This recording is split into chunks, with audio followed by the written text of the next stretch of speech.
უკრაინული დრონები რუსეთის ორი მთავარი ქალაქის თავზე, მოსკოვსა და სანქტ-პეტერბურგში დილიდან თავდასხმების მოგერიება უწევთ.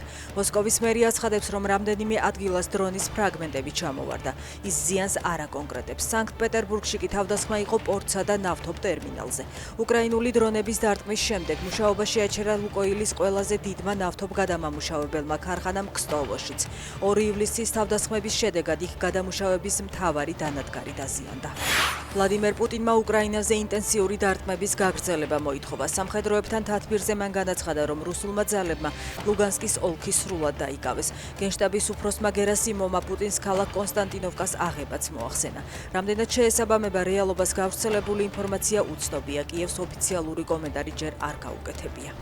ამ საღამოს, როდესაც ჩვენი დამოუკიდებლობის 250 წლის თავს ვზეიმობთ, მოხარული ვარ განვაცხადო, რომ ამერიკა დაბრუნდა. ამ სიტყვებით მიმართა ტრამპმა ამერიკელებს.